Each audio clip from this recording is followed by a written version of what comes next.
Subscribe now and press the bell icon. حضرت اقدس مولانا مفتی محمد اسحاق صاحب نازکی انشاءاللہ اپنا بیان فرمائیں گے. ان سے گزارش کرتا ہوں کہ یہاں ممبر پر تشریف فرما ہو کر اپنے مواعظہ حسنہ سے سامعین کو محظوظ فرمائیں. حضرت والا مفتی محمد اسحاق صاحب نازکی.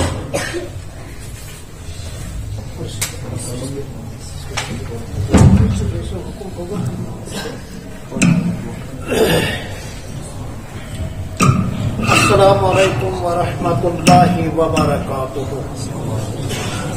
سلام سر کے اس اعلان کا جواب میں دیتا ہوں من آنم کے دانم. قصہ مختصر. درود شریف پڑھ لیں.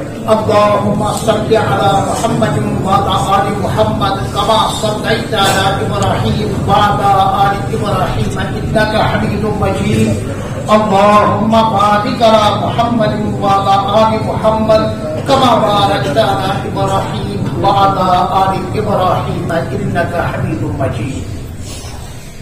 حضرت شاہ ہمدان رحمہ اللہ نے ایک ایگریمنٹ ہم سے کیا ہے. کوئی 650 سال پہلے اس ایگریمنٹ میں جو لکھا ہے, جو فارم ہم نے 650 سال پہلے بھرا ہے, ذرا اس کو رینیو کر دیں. میں پڑھتا ہوں, آپ بھی میرے ساتھ پڑھتے رہیں. رضیت باللہ تعالی ربا وبالاسلام دینا وبمحمد صلی اللہ علیہ وسلم نبیا ورسولا وبالقرآن اماما وبالکعبۃ قبلہ وبالصلاۃ فریضہ وبالمؤمنین اخوانا وبحضرت صدیق وبالفاروق وبذوالنورین وبالمرتضی ائمہ رضوان اللہ تعالی علیہم اجمعین. اگر عالمی اور عالی محنت کو ہم عملی روپ میں دیکھنا چاہیں پرانوں کے منہج پر اور حضرت مولانا شاہ محمد الیاس صاحب رحمہ اللہ کے اصول کی روشنی میں, دراصل انہی مقدس کلمات کا عملی روپ عالمی دعوت و تبلیغ. یہ میں نے بہت اختصار کے ساتھ یہ بات کہی اور علی وجہ البصیرہ عرض کر دیتا ہوں. یہ پہاڑ کی چوٹیاں گواہ ہیں کہ انہی راہوں سے ہمارے شاہ ہمدان رحمہ اللہ گزرے ہیں. ابھی یہ حالات یعنی یہ مناظر دیکھ کر پرانی تاریخ یاد آ رہی ہے, لیکن چونکہ یہ قدر اس وقت موضوع سے الگ ہے, موقع ملے تو انشاءاللہ کشمیر میں اسلام کیسے آیا اور کشمیر میں اسلام کی بہار کب آئی, کیسے آئی اور کیوں کر آئی, انشاءاللہ اس پر کسی دن انشاءاللہ اگر حاضری کا موقع ملا عرض کروں.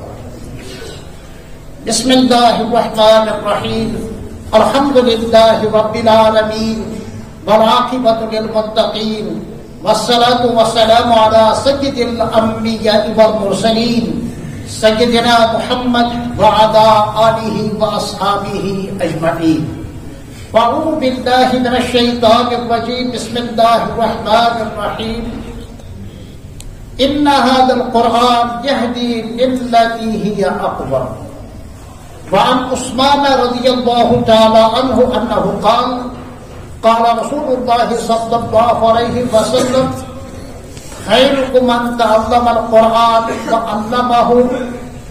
وفي رواية أخرى عنه خيركم من تعلم القرآن أو علمه أو كما قال عليه الصلاة والتسليم.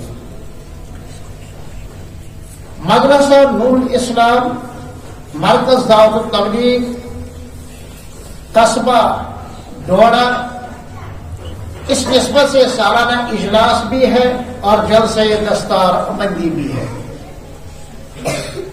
کلام پاک کے حوالے سے کچھ اپنی طالب علمانہ معروضات پیش کرنے کی کوشش کروں گا. اس سلسلے میں بہت ساری چیزیں ذہن میں ہیں, چلتے چلتے چند باتیں میں آپ کی خدمت میں پیش کرنا چاہوں گا. قرآن جو پیارے نبی صلی اللہ علیہ وسلم پر نازل ہوا ہے, کئی سالہ مدت میں حضرت جبرائیل امین علیہ السلام لے کر آئے ہیں. مکی دور کے 13 سال اور مدنی دور کے 10 سال. اس میں جو چند مہینوں کا اضافہ ہے اس سے ہٹ کر بروایت حضرت عبداللہ ابن عباس رضی اللہ تعالی عنہما قرآن عذروِ لغت کیا ہے اور قرآن عذروِ اصطلاح کیا ہے، اس کی مختصر تشریح آپ کی خدمت میں کرنا چاہوں گا. قرآن کو الفرقان بھی کہا گیا ہے قرآن کریم میں، لیکن لفظ قرآن ہے کیا؟ جب ہم لغت سے پوچھتے ہیں تو لغت ہمیں دو مفاہیم کی توضیح بدلاتی ہے. نمبر ایک، یہ قراءت یقرأ سے نکلا ہے قرآن علی وزن فعلان. اس کا ترجمہ اس وقت ہوگا الکتاب الذی یقرأ مرۃ بعد مرۃ و کرۃ بعد کرۃ. یہ عجیب و غریب تعریف ہے عذروِ لغت قرآن کریم کی، یعنی ایک ایسی مقدس کتاب جس کتاب کی تلاوت ہوتی رہے ہوتی رہے ہوتی رہے، لا یشبع منہ الانسان، قیامت کے دن تک آدمی اس کو پڑھتا رہے لیکن سیری کبھی نہیں ہو سکتی. سیرابی تو ضرور ہوگی، سیری کبھی نہیں ہوگی. آپ بہترین سے بہترین شاعر کی اور ادیب کی کچھ تخلیقی مضامین اور شعر و ادب سے متعلق کچھ چیزیں پڑھنے، ناول پڑھنے، ایک دو مرتبہ پڑھنے کے بعد آپ کہیں گے اب رہنے دو. لیکن کلام پاک کا یہ اثر عذروِ لغت یہ ہے کہ لاکھ مرتبہ پڑھو، کروڑ مرتبہ پڑھو، سیری تو نہیں ہوتی ہے، سیرابی ضرور ہوتی ہے. مثال میں دیتا ہوں، ہم جہری قرات میں سورہ فاتحہ پڑھتے ہیں، یہ تو ہم سبوں کو معلوم ہے. سری نماز میں بھی پڑھتے ہیں، ہر فرض واجب سنت نوافل میں پڑھتے ہیں. اب تک 1400 سال گزر گئے ہیں، کسی بھی مقتدی نے کسی بھی امام سے یہ نہیں کہا کہ ہم تو سورہ فاتحہ پڑھتے پڑھتے تھک گئے، ہمارے کان سن ہو گئے، ہم تو عاجز ہو گئے، کچھ اور پڑھ لو. کہا ہے کسی نے اب تک؟ یہ اس کا ایک معجزہ ہے لغت کے اعتبار سے کہ وہ کتاب جس کی تلاوت بار بار بار بار ہوتی رہے اور آدمی کا پیٹ نہ بھرے، جس کو میں جان بالمعنی انداز میں یہ تشریح اس کی کرتا ہوں کہ سیرابی تو ہو مگر سیری کبھی نہ ہو. جن لوگوں نے مکہ شریف اور مدینہ پاک کی زیارت کی ہے، اللہ ہمیں بھی اہل و عیال کے ساتھ وہاں پہنچا دے، آمین یا رب العالمین. کتنے حج اور عمرہ کر کے آئے ہیں وہ ذرا ہاتھ اٹھائیں تحدیث بن نعمت کے طور پر. ماشاء اللہ. ہمارے جناب عبداللہ صاحب بھی پہنچے لیکن ہاتھ نہیں اٹھائے. کون؟ نہیں، مشتاق صاحب فریدی بھی کہیں دائیں بائیں ہوں گے. بہرحال وہ بھی پہنچے ہیں. عام طور پر آپ نے دیکھا ہوگا خانہ کعبہ شریف کو ٹک ٹکی لگاتے ہوئے لوگوں کو دیکھتے. سیرابی نہیں ہوتی، سیرابی ہوتی ہے، سیری نہیں ہوتی. کوئی جنت کے پتھر اس میں لگے ہوئے تو نہیں ہے.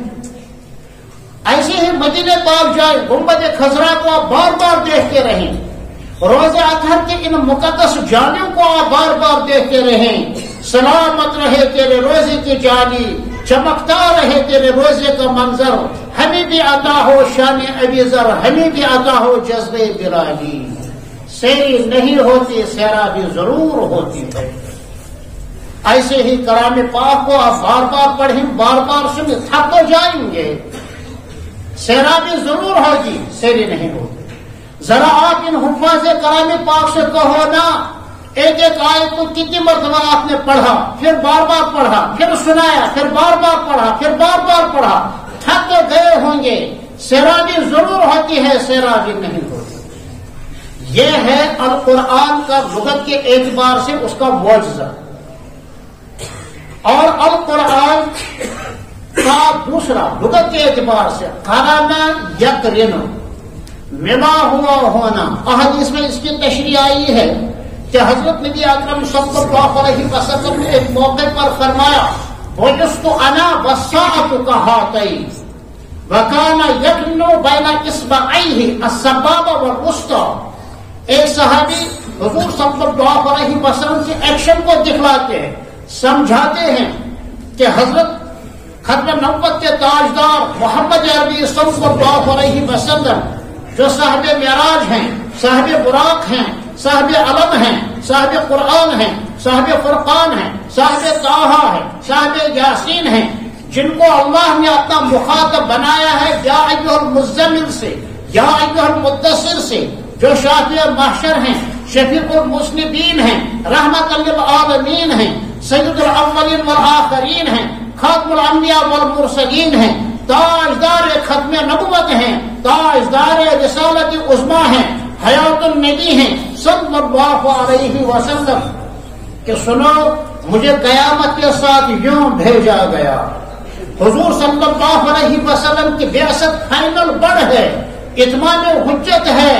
اب اگر نہیں مانو گے تو پھر تمہارے پاس کوئی دلیل عذر خواہی کی نہیں ہو سکتی. مجھے قیامت کے ساتھ یوں بھیجا گیا ہے. علماء نے کہا ہے کہ قیامت کی پہلی علامت حضور صلی اللہ علیہ وسلم کی بعثت ہے، آپ کا اعلان نبوت ہے. اب یہ اللہ تعالیٰ کی طرف سے اتمام حجت ہے، فائنل بڑھ ہے. پھر راوی حدیث کہتے ہیں کہ پیارے نبی صلی اللہ علیہ وسلم نے دست مبارک کی اس مبارک انگلی کو، دست مبارک اس بیچ والی مبارک انگلی کو ساتھ ملا کر کہا وَقَرَنَ بَيْنَ إِصْبَعَيْهِ. تو لفظ قرآن نکلا ہے قرنا سے، اس کا ترجمہ ہوا کلام پاک وہ عظمت والی کتاب ہے جس کے سورتوں میں ترتیب ہے، جس کے آیتوں میں ترتیب ہے، جس کے کلمات میں ترتیب ہے، جس کے حروف میں ترتیب ہے. ایسی ترتیب ہے بڑے سے بڑا ادیب ہو، شاعر ہو، فصیح ہو، بلیغ ہو، بلکہ فصیح کے بجائے افصاح ہو، بلیغ کے بجائے ابلغ ہو، بہترین ادیب ہو، وہ ایسی ترتیب کے قائم کرنے سے، ایسی مربوط عبارت کے پیش کرنے سے قیامت کے دن تک وہ عاجز ہے. جناب کے کلام پاک نے اعلان کیا 1450 سال ہو گئے. کلام پاک کا یہ چیلنج ہے وَإِن كُنتُمْ فِي رَيْبٍ مِّمَّا نَزَّلْنَا عَلَىٰ عَبْدِنَا فَأْتُوا بِسُورَةٍ مِّن مِّثْلِهِ وَادْعُوا شُهَدَاءَكُم مِّن دُونِ اللَّهِ إِن كُنتُمْ صَادِقِينَ. ابھی بھی کلام پاک میں دنیا میں ایک سے بڑھ کر ایک عربی ادیب گزرا ہے، عربی شاعر گزرا ہے. فی البدیہہ اشعار کہنے پر، فی البدیہہ نثر لکھنے پر، فی البدیہہ تقریر کرنے پر، جو تحریر اور تقریر میں یہ طولہ رکھنے والے ہیں، تھے بھی، ہیں بھی اور آئندہ بھی رہیں گے. ان سے کہا گیا ہے یہی حروف تو آپ بھی استعمال کرتے ہیں. آ بھی الف ہے، با ہے، تا ہے، سا ہے، جیم ہے، دال ہے، یا معروف یا مجہول تک انہی کلمات سے کلام پاک کی مقدس آیتیں، کلام پاک کی مقدس سورتیں، کلام پاک کے مقدس کلمات بنے ہوئے ہیں. انہی حروف تہجی سے، انہی الفابیٹ سے ذرا کر کے دکھلا دو، ایک آیت لکھ کر دیاؤ، ایک سورہ لکھ کر لاؤ. ساری انسانیت پچھلے 1450 سال تک کلام پاک کی مثل پیش کرنے سے بالکل عاجز اور بے بس ہے. یہ لغت کے اعتبار سے کلام پاک کے معجز، اس کا معجزہ ہونا ثابت ہے. کلام پاک کی اصطلاحی تعریف: الکتاب المنزل علی الرسول المکتوب فی المصاحف نقلا متواتر. جتنے بھی اصول فقہ کے لکھنے والے اکابر علماء کرام ہیں، انہوں نے کلام پاک کی یہی اصطلاحی تعریف کی ہے کہ یہ وہ مقدس کتاب ہے جس کو اللہ تعالیٰ کے حکم سے سیدنا حضرت جبرائیل امین علیہ السلام لے کر آئے ہیں پیارے نبی صلی اللہ علیہ وسلم تک. جو لکھا گیا ہے اورات میں، جو حضور صلی اللہ علیہ وسلم سے نقل متواتر کے ساتھ منقول ہے. جیسی ترتیب، جیسے کلمات، جیسے اوزار، جیسی آواز، جیسی کیفیت، جیسے مخارج، جیسے صفات، جیسی نوعیت، جیسی ترتیب، جیسے اللہ تعالیٰ کی طرف سے حکم ہوا ہے، ایسے ہی اس کتاب کو یعنی الکتاب کو اللہ تعالیٰ کے حکم سے وحی کی روشنی میں مرتب کیا گیا ہے. یہ کلام پاک عظمت والی کتاب ہے. جو ہم سے شکایت کر رہی ہے، بہت زیادہ شکایت. اور یہ دنیا کی جہاں سب سے زیادہ معروف، سب سے زیادہ مقبول، سب سے زیادہ مشہور کتاب ہے، مجھے کہنے دیجئے، میں ایک ادنا طالب علم ہوں، سب سے زیادہ مظلوم یہی کتاب ہے ہمارے ہاں. یہ مظلوم میں نے کیوں کہا؟ کلام پاک کا اپنا ایک انداز ہے، اپنا ایک اسلوب ہے، اور اللہ تعالیٰ نے اس کتاب کا ایک معجزہ یہ رکھا ہے کہ زیر اور زبر کے فرق سے معنی میں بھی زیر و زبر ہو جاتا ہے. مثال دیتا ہوں، غیر المغضوب علیہم ولا الضالین. ہر کوئی پڑھتا ہے، آمین آہستہ پڑھنے یا زور سے پڑھنے یہ کوئی مسئلہ نہیں ہے، لیکن امت نے اس کو مسئلہ بنایا، حالانکہ مسئلہ ہی نہیں. آمین بالجہر بھی ثابت ہے، کوئی مسئلہ نہیں. آمین بالسر بھی ثابت ہے، کوئی مسئلہ نہیں. البتہ آمین بالشر کہیں ثابت نہیں ہے، جس سے فتنہ اٹھے، فرقہ بندی ہو، مسجدوں میں سر ہٹور ہو، یہ آمین بالشر ہے جس کا ثبوت کہیں نہیں. دعا سے آپ پڑھنے یا زور سے پڑھنے، بہت اچھی بات. ترجمہ ہوگا، اے اللہ ہمیں ان لوگوں کی راہ نہ دکھلا دے جو علم ہونے کے باوجود صحیح راستے سے ہٹ گئے ہیں. ٹھیک ہے، آمین کہو. لیکن کتنے لوگ ہیں جو دود اور ذات کے بجائے دال پڑھتے ہیں؟ وَلَا الضَّالِّينَ. وادی میں تو ایسا بہت مشہور اور معروف ہے، یہاں کا حال مجھے معلوم نہیں ہے. وَلَا الضَّالِّينَ دال سے پڑھتے ہیں، دال ذات. ترجمہ کیا ہوگا؟ اے اللہ ہمیں ان لوگوں کا راستہ نہیں بتلانا جو صحیح راستے کی راہبری کر رہے ہیں. اب کتنا سیدھا ہو گیا، کتنا ہی الٹ گیا. ہم لڑتے ہیں، زور سے آمین پڑھا یا آہستہ سے آمین پڑھا، امام نے تو اتنی خطرناک بد دعا دی وہی نمازی کی حالت میں، دور سے پڑھا، اے اللہ ہمیں ان لوگوں کا راستہ نہ دکھلا دینا جو صحیح راستے کی راہبری اور رہنمائی کرتے ہیں. اس لیے کہ اس وقت اس کا مادہ اشتقاق ہوگا دل یدل دلالتن، الخیر الدال علی الخیر کفاعلہ. خیر کی طرف رہنمائی کرنے والا ایسا ہی ہے جیسا کہ وہ خود خیر کو کرنے والا ہے. ایک اور مثال دیتا ہوں، من الجنۃ والناس. سورہ ناس کے آخر میں یہ وظائف ہیں، سورہ فرق ہے، سورہ ناس ہے، آیت الکرسی ہے، کچھ اور کلمات ہیں. احادیث شریفہ میں اس کی وضاحت ہے. یہ جتنے بھی مقدس کلمات ہیں وظائف ہے، اجازت لینے کی کوئی ضرورت نہیں ہے کسی پیر و مرشد سے، کیونکہ ان کی تعلیم خود پیارے نبی صلی اللہ علیہ وسلم نے فرمائی. صبح اور شام من الجنۃ والناس سورہ فرق 3 مرتبہ، یہ 1 مرتبہ سورہ ناس 3 مرتبہ اور 1 مرتبہ حفاظت ہو. پیارے نبی صلی اللہ علیہ وسلم پر بعض بدنصیب یہودیوں نے جادو کیا تھا. اپنے ذاتی امور میں، وہی میں نہیں، دینیات میں نہیں، دیانت میں نہیں، آپ بھول جاتے تھے، ذاتی امور کو آپ بھول جاتے تھے. ولید بن اسم ایک شخص جس نے نعوذ باللہ من ذالک حضور صلی اللہ علیہ وسلم پر جادو کیا تھا.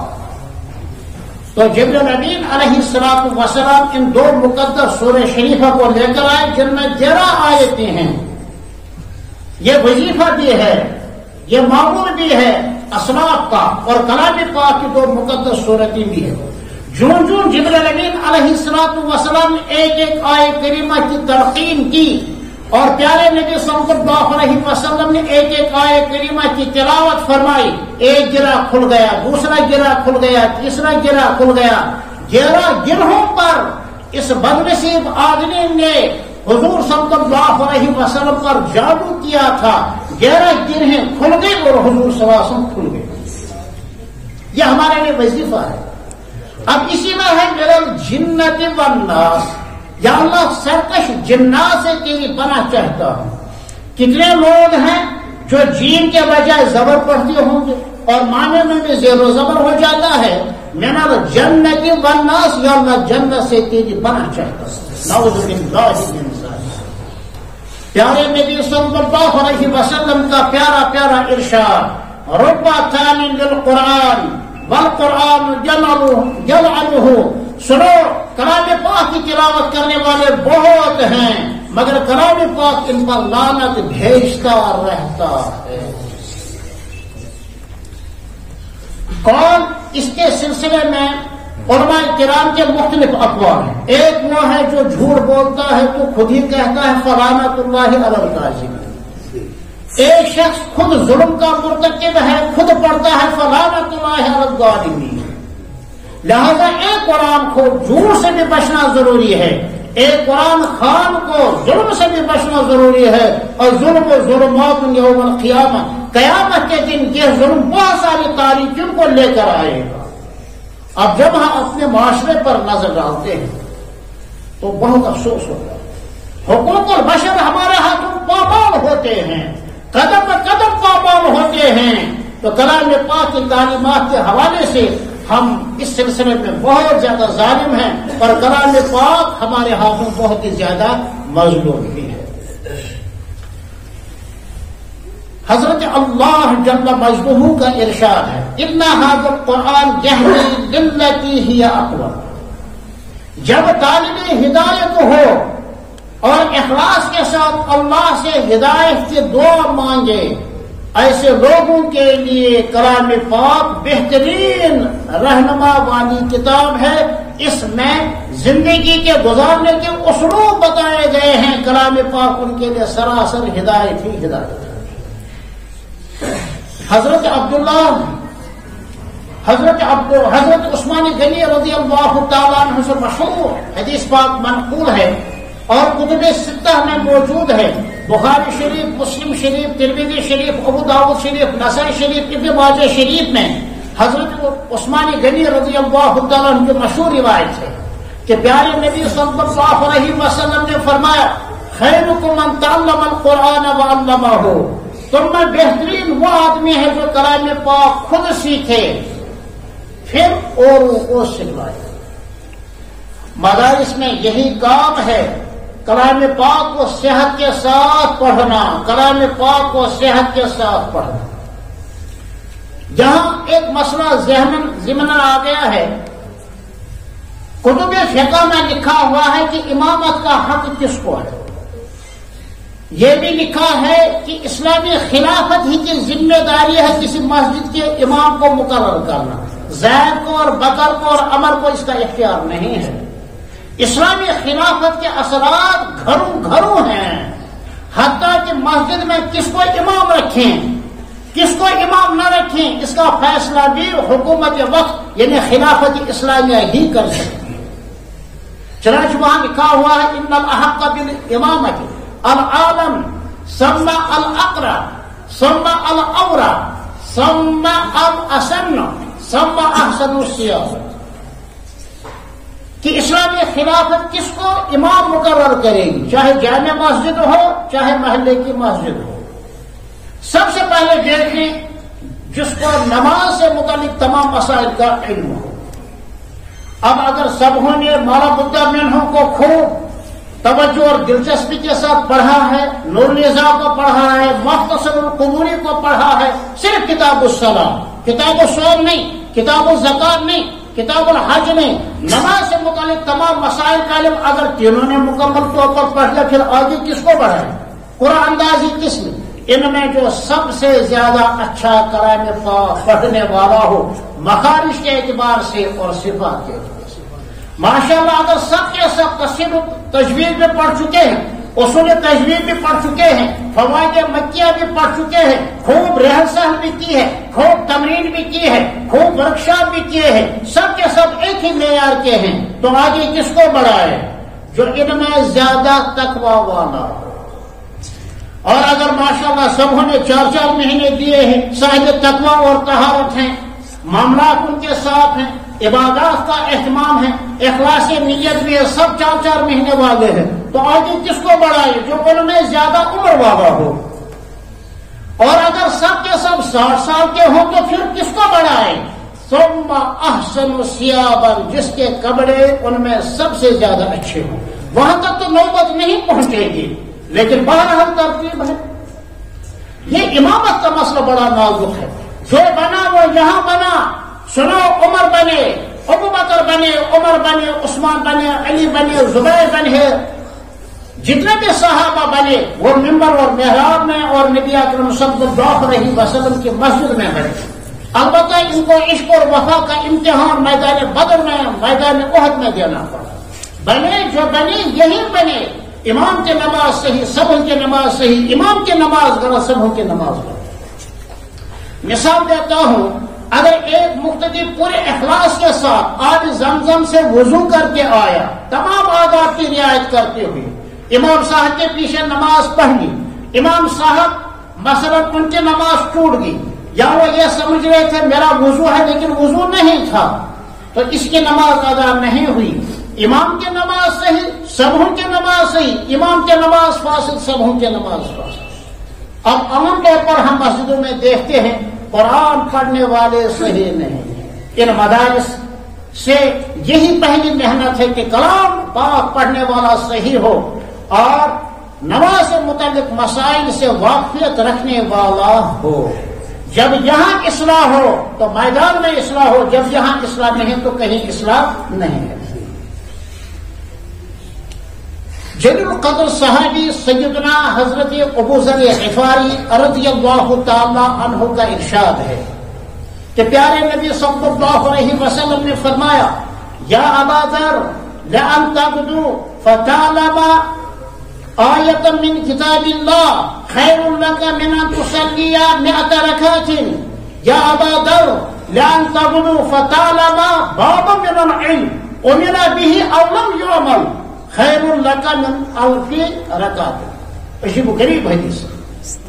حضرت ابو ذر غفاری یہ صحابی ہیں رضی اللہ تعالی عنہ. پیارے نبی صلی اللہ علیہ وسلم نے ان سے فرمایا، اے ابو ذر اگر کلام پاک کی ایک آیت سیکھو گے تو یہ 100 نفلی رکعت کے مقابلے میں زیادہ افضل ہے. اندازہ کیجیے 100 نفلی رکعت میں کتنا وقت لگ سکتا ہے؟ حافظ ارشاد بھائی بہت وقت لگ سکتا ہے.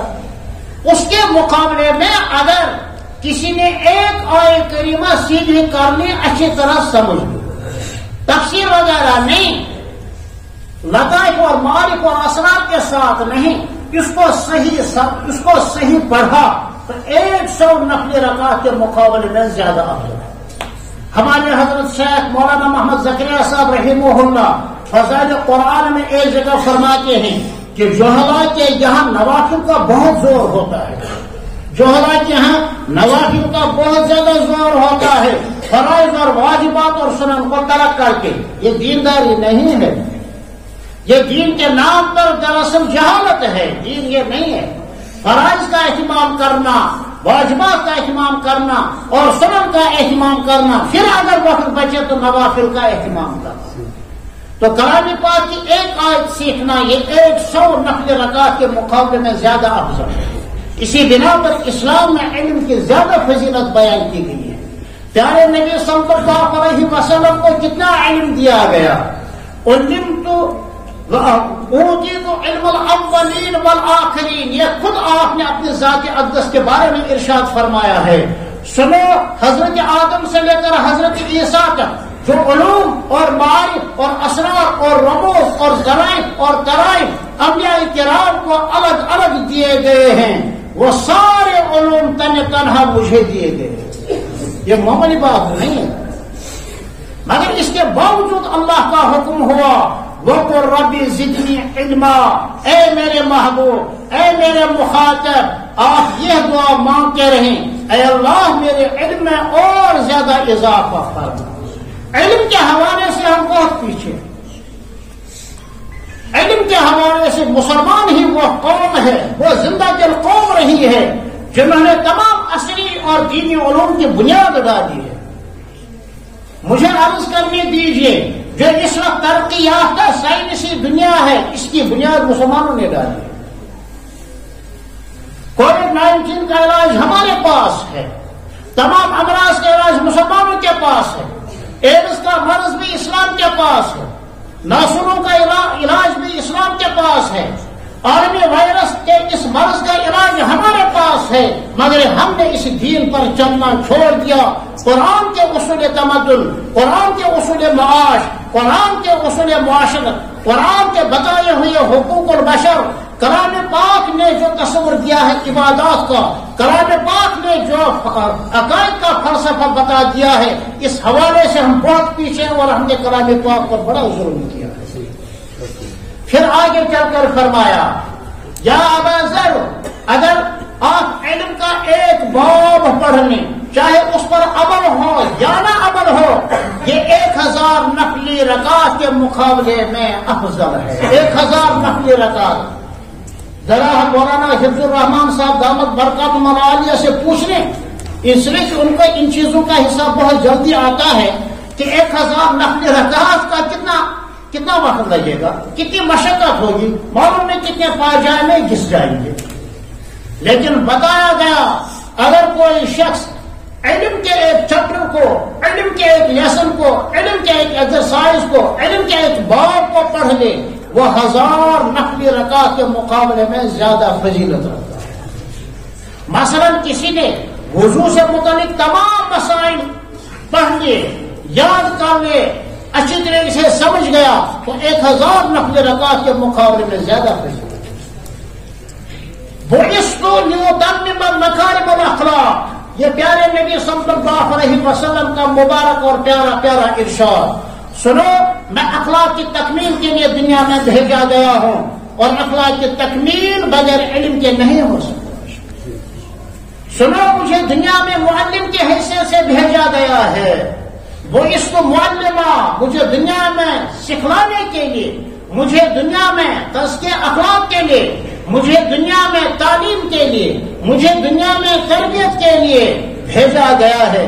اس حوالے سے ہم نے اس مقدس کلام پاک پر بڑا ظلم کیا ہے۔ کلام پاک ہمارے ہاتھ میں شکوہ تنا ہے، اور کلام پاک ہمارے ہاتھ میں ایک مظلوم کتاب ہے۔ کلام پاک تو محفوظ ہے، 114 سورتیں ہیں، 556 آیتیں ہیں، 556 رکوع ہیں، 6666 اس کی آیتیں ہیں۔ مکی دور میں 28 سورتیں نازل ہوئی ہیں، اور مدنی دور میں 88، مدنی دور میں 88 سورتیں، اور مکی دور میں 28 سورتیں نازل ہوئی ہیں۔ یہ بالکل محفوظ ہے، محفوظ ہے، محفوظ ہے۔ اس کی حفاظت کی ذمہ داری خود اللہ نے لے رکھی ہے۔ اِنَّا نَحْنُ نَزَّلْنَا الذِّكْرَ وَإِنَّا لَهُ لَحَافِظُونَ، قرآن ہم نے ہی نازل کیا، یہ شریعت ہم ہی نے اتاری ہے، اس کی حفاظت ہم خود ہی کریں گے۔ لیکن اس کی حفاظت چاہے حروف کے اعتبار سے، مخارج کے اعتبار سے، صفات کے اعتبار سے، اللہ حفاظت کی یہ خدمت زید سے لے رہا ہے، تفسیر کی خدمت اللہ تعالیٰ عمر سے لے رہا ہے، بکر سے لے رہا ہے، تو یہی کہیں منت میں نے کہ خدمت سلطان ہمیں کنی، منت ادو بشناس کہ بخدمت گزاشتک کہ قرآن کھانو، کلمہ کو مسلمانوں، مکاتب چلانے والوں، دعوت و تبلیغ والوں، مدارس میں کام کرنے والوں، تم کسی پر احسان مت رکھو، اللہ نے تمہیں حفاظت قرآن کے لیے چن لیا، یہ اللہ کا بڑا احسان ہے۔ یہ مت سمجھو میں بادشاہ کی خدمت کر رہا ہوں، بادشاہ کے خدمت گزار اور بھی مل سکتے ہیں، یہ سمجھو بادشاہ کا احسان کہ بادشاہ نے تمہیں خدمت کے لیے قبول کیا۔ اب کلام پاک کی حفاظت یہ تو اللہ نے لے رکھی ہے، اس حوالے سے اب تک بہت ساری شیطانی سازشیں ہوئی، لیکن کلام پاک کا زیر زبر کے برابر بھی الحمدللہ کوئی فرق نہیں پڑا۔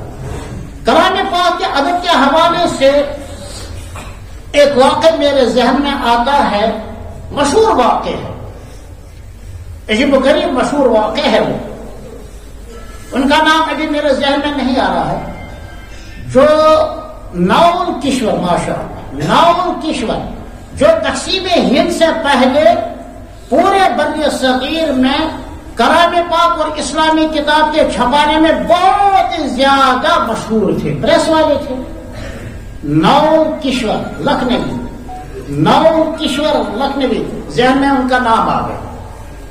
سب سے زیادہ غیر منتشر ہندوستان میں بڑے اہتمام کے ساتھ کلام پاک چھپانے والا ناول کشور لکھنوی تھا، غیر مسلم تھا، مگر غیر مسلم کیسا تھا سنیے۔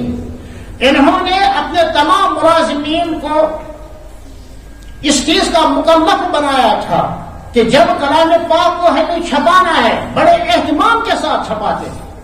جن پلیٹوں پر کلام پاک کے مقدس اوراق کو چڑھاتے تھے، ان پلیٹوں کو پہلے گنگا جل میں خوب اچھی طریقے سے دھو کر لاتا تھا،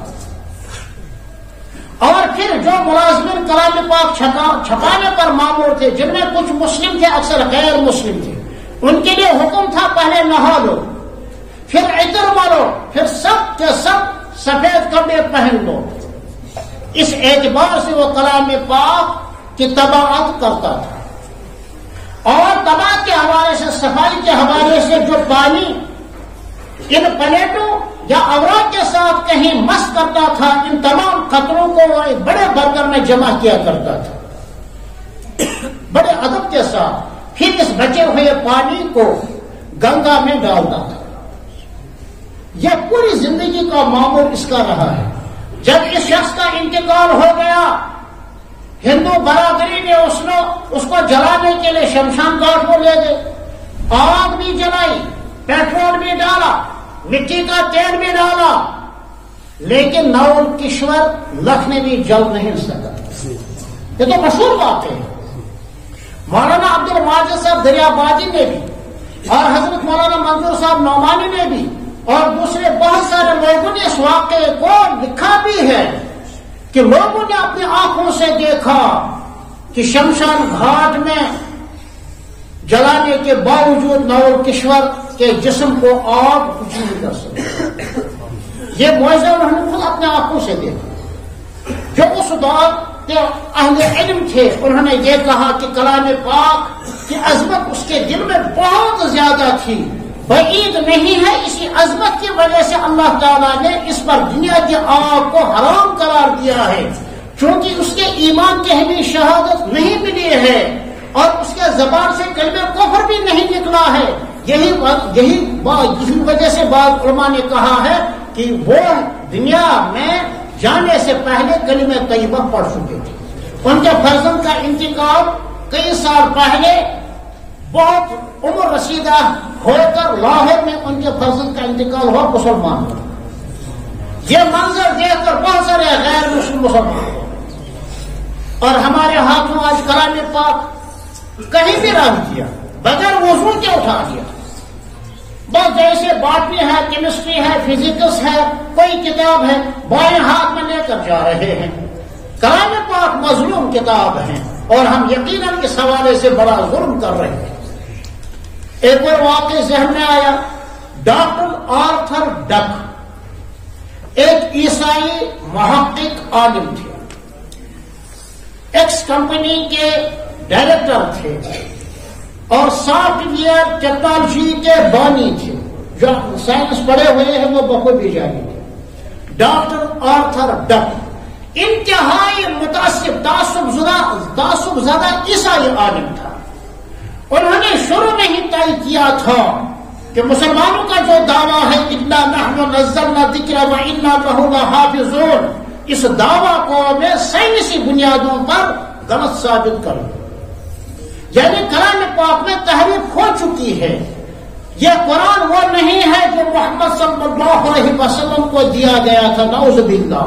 اس کی ساری زندگی کا حاصل کلام پاک کو تحریف شدہ ثابت کرنا تھا۔ انجیل کے بارے میں یہ آیت نہیں ہے، زبور کے بارے میں یہ آیت نہیں ہے، تورات کے بارے میں یہ آیت نہیں ہے، یہ صرف کلام پاک کے بارے میں ہے کہ کلام پاک کو ہم نے نازل کیا، اس کی حفاظت ہم خود ہی کریں گے۔ تو یہ متعصب عیسائی، اس کا ایم آف لائف یہی تھا کہ کلام پاک کو ہم تحریف شدہ دکھلا دیں۔ ساری زندگی وہ تو سافٹ ویئر ٹیکنالوجی کا بانی تھا، اس نے اسی بنا پر پوری زندگی کھپا دی۔ میں ثابت کر کے بتلا دوں کہ کلام پاک محفوظ نہیں۔ اس حوالے سے اس نے بہت سارے ورکشاپ بھی کیے ہیں، بہت ساری پریکٹس بھی کی ہے۔ وہ ایک لمبا قصہ ہے۔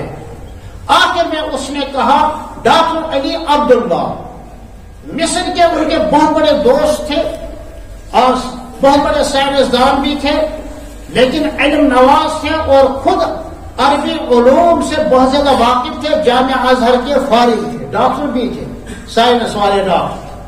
میڈیکل میں ان کا بہت اونچا مقام تھا، سائنس اور ٹیکنالوجی میں ان کا بڑا مقام تھا، اور اسلامی علوم کے بہت بڑے علامہ بھی تھے۔ بہرحال انہوں نے ان کو دعوت دی کہ فلاں تاریخ فلاں دن ہمیں ایک سیمینار کرنا ہے عظمت قرآن کا۔ یہ ڈاکٹر صاحب خود کہے مجھے تعجب ہوا، یہ تو متعصب عیسائی ہے، یہ عظمت قرآن پر کیا سیمینار کر سکتا ہے؟ ان کے دل میں یہ بات آئی دال میں کچھ کالا ہے بلکہ ساری دال ہی کالی ہے۔ اس شیطان نے ایک سازش رچائی تھی اور یہ ثابت کرنا تھا کہ کلام پاک میں قلم زنی کی گئی ہے، نعوذ باللہ، کلام پاک محرف ہے، تبدیل شدہ ہے۔ انہوں نے ایک ایسا سافٹ ویئر لیپ ٹاپ بنایا تھا، اس پر بہت زیادہ محنت کی تھی اور تمام دنیا کے بڑے بڑے سائنسدانوں سے اس کا اعتماد لیا تھا کہ میرا جو سافٹ ویئر کرے گا کہے گا وہ 100% صحیح ہے، پہلے اس کا اعتماد لیا۔ چنانچہ اس آخری سیمینار میں اس نے یہودیوں کے بڑے بڑے علماء اور دانشوروں، عیسائیوں کو، ہندوؤں کو، سکھوں کو اور مسلمانوں کے بڑے بڑے دانشوروں کو دعوت دی تھی۔ مقصد کیا تھا کہ میرا یہ سافٹ ویئر لیپ ٹاپ بتلائے گا کہ کلام پاک محفوظ نہیں ہے۔ اس پر ایک تو لمبی چوڑی بحث ہے، میں آخر میں اس کا نتیجہ سناتا ہوں۔ بہرحال جب سب کے سب بڑے ہال میں جمع ہو گئے، ڈاکٹر علی عبداللہ اپنی جگہ پر پریشان تھا، لیکن پورا یقین تھا آج یہی سافٹ ویئر ٹیکنالوجی کا بانی محقق ہی آج شرمندہ ہوگا اور اس کی ہدایت کا یا اس کی گمراہی کا آج ہی فیصلہ ہوگا۔ وہ نہیں پورا اطمینان تھا۔ چنانچہ جب سب کے سب بیٹھ گئے، اب سافٹ ویئر ٹیکنالوجی کے اس باڈی نے، ڈاکٹر آرتھر ڈک نے جب اس کو آن کیا تو سورہ فاتحہ نے، سورہ فاتحہ کے بارے میں اس نے کچھ ایسے ہی کیا کہ یہ سورہ فاتحہ وہی ہے جو پیارے نبی، وہ کہاں پیارے نبی کہہ سکتا تھا، یہ تو ہم کہتے ہیں، کیا یہ سورہ فاتحہ وہی ہے جو پیارے نبی صلی اللہ علیہ وسلم پر 2 مرتبہ نازل ہوئی ہے؟ تو انہوں نے دبایا، سافٹ ویئر اس لیپ ٹاپ نے بتلا دیا جی یس، یہ تو مشہور واقعہ ہے۔ پھر اس کے بعد دوسرا صفحہ جو کھولا، یس، تیسرا، چوتھا، پانچواں، کہیں بھی کوئی تحریف نہیں ہوئی ہے۔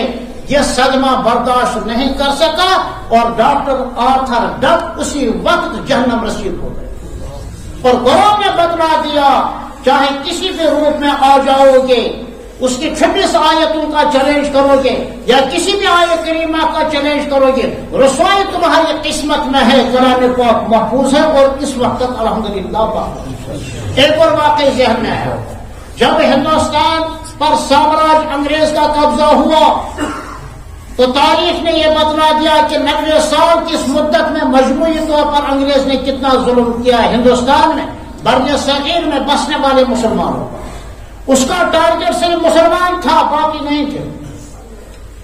مجموعی طور پر 51,000 علماء اور حفاظ اور قراء کو پھانسی پر لٹکایا، جس کے سر پر ٹوپی، جس کے چہرے پر سنت کے مطابق داڑھی اور شرعی لباس، اس کو لٹکایا۔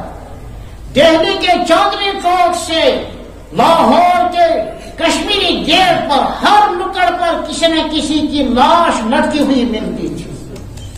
انگریز یہ سمجھا کہ بر صغیر میں ہم اس کی تاریخ دہرائیں گے، لیکن انگریز بھول گیا کہ کلام پاک کا مقابلہ نہیں کر سکتے۔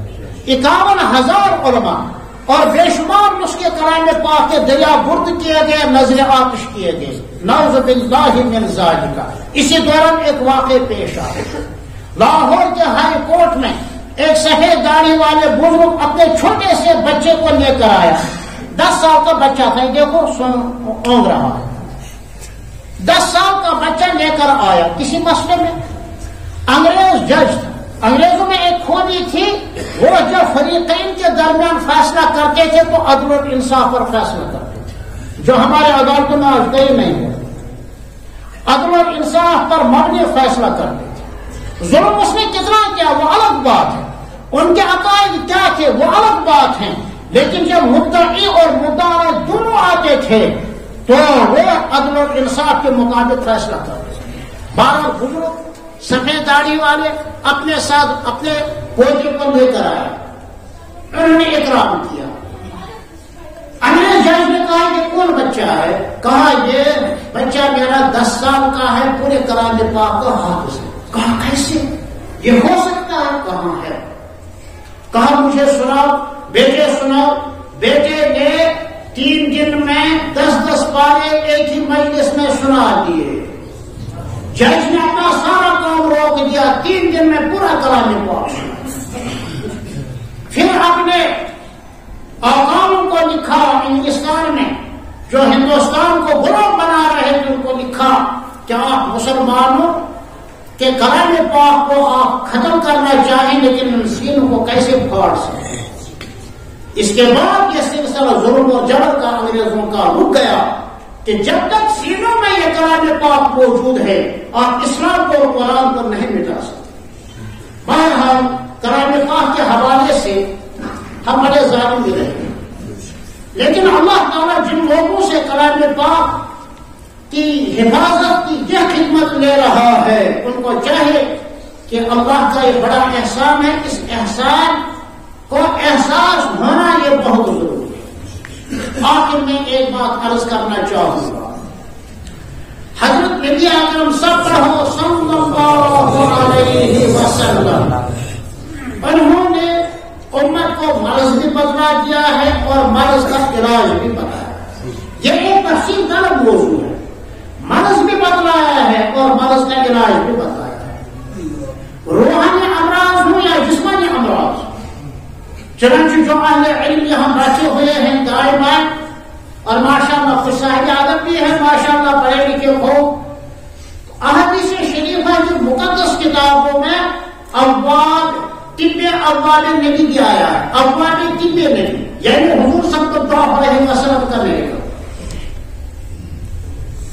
دوسری بات جو روحانی امراض کے حوالے سے حضور صلی اللہ علیہ وسلم نے مرض بھی بتلا دیا اور اس کا علاج بھی بتلا دیا، اور اس کے ساتھ ساتھ قیامت تک آنے والے فتنوں کی بھرپور نشاندہی بھی کی. ان فتنوں کو ہم کتاب الفتن سے باب ابواب الساعہ سے تعبیر کرتے ہیں، قیامت سے پہلے آنے والی نشانی. ان نشانیوں کی 2 قسمیں ہیں.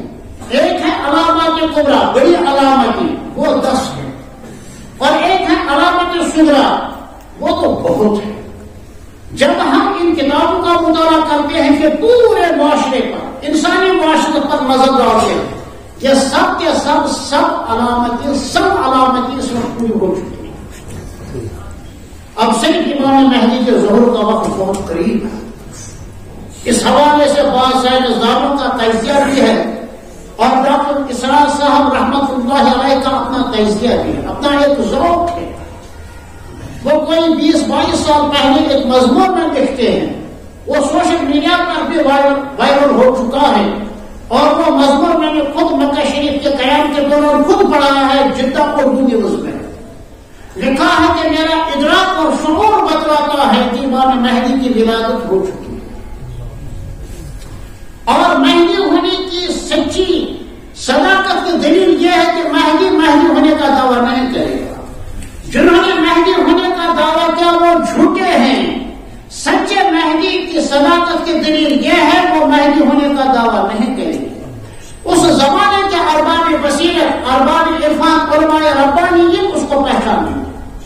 لہذا ظلم اور جبر جب اپنی انتہا کو پہنچ جاتا ہے وہی ظلم اور جبر کے خاتمے کی دلیل بھی. جب جھوٹیوں کو یہ پا جاتے ہیں وہ جھوٹی کی موت کا باعث. جب گھم اندھیری رات ہوتی ہے تو صبح کا اجالا ہوتا ہے. جب گھمور گھٹائیاں ہوتی ہیں زبردست بارش ہوتی ہے پھر اس کے بعد موسم صاف ہو جاتا ہے. یہی حال ہے اس میں. صاحب شرح عقائد علامہ تحتازانی رحمہ اللہ نے صاف لفظوں میں لکھا ہے شرح عقائد کے آخری صفحات میں ان دنیا اذا ملیت ظلما و جبرا. سنو جب ساری دنیا میں ظلم اور جبر علاج ہوگا، اس وقت سیدنا حضرت امام مہدی کا زور ہوگا۔ آج کل یہ فتنے علاقائی نہیں ہیں، انسانیت ترس نہیں ہے امن کے لیے، انسانیت نامیدہ خوف میں مبتلا ہے، وحشت اور دہشت میں مبتلا ہے۔ ساری دنیا کا یہی حال ہے، عرب کا بھی یہی حال ہے، عجم کا بھی یہی حال ہے۔ جب ساری دنیا ظلم اور جبر سے بھر جائے گی، سنو مسلمانوں، پھر تمہارے لیے انشاءاللہ امید کی کرن اب پھوٹنے والی ہے۔ اس حوالے سے ہمیں کیا کرنا ہے؟ صرف دو کام کرنے ہیں بس۔ ایک یہ ہے کہ ہم نیک بنیں۔ نیک بننے کا فلسفہ بہت وسیع ہے، جس کا خلاصہ ہے کہ اللہ کے ساتھ ہمارے معاملات صحیح ہوں، عبادات اور عقائد کے حوالے سے، اور بندوں کے ساتھ ہمارے معاملات صحیح ہوں۔ یہ ہے نیک، یہ ہے تقویٰ، یہ ہے ولی، یہ ہے خدا ترس، یہ ہے اصلاح پسند، یہ ہے اللہ کا پیارا بندہ، کہ اللہ سے متعلق حقوق سے متعلق ہمارے معاملات صاف ہوں، اور بندوں کہ ہمارے ہاتھوں حقوق البشر کو ماننا ہو۔ یہ معمولی چیز نہیں ہے۔ نمبر ایک، ہم ایک بنے۔ اس حوالے سے میں مختلف تنظیمیں اور جماعتیں محنت کرتے ہیں اخلاص کے ساتھ، محبت کے ساتھ۔ بہت اچھی بات، بہت اچھی بات۔ ہم دینی معاملات میں ایک دوسرے کے حریف نہ بنیں، حلیف بنیں، ایک دوسرے کے رفیق بنیں، ایک دوسرے کے رقیب نہ بنیں۔ اور دوسری بات یہ کہ آپس میں اتحاد و اتفاق قائم رکھیں۔ اختلافات ہیں، اس میں کوئی شک نہیں، مگر اختلافات مخالفت کا روپ نہ دھارے۔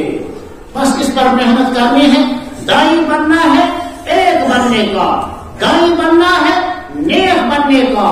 خود دائی ان صفات کے ساتھ موصوف ہو، وہ اتحاد و اتفاق کا دائی ہو اور نیک بننے کا بھی دائی ہو۔ بس یہ مختصر کچھ طالب علمانہ گزارشات تھی، کیونکہ ہم نے شروع میں کہا مجلس مختصر ہی ہوگی۔ اب اس کے حوالے سے آخر میں جلسے دستار بندی کی یہ رسم بھی ادا ہوگی، اور آخر میں انشاءاللہ دعا اللہ آپ کو اور ہم کو سلامتی اور عافیت کے ساتھ رکھے، ہماری دنیا بھی صحیح ہو اور ہماری آخرت بھی صحیح ہو۔ السلام علیکم ورحمۃ اللہ وبرکاتہ۔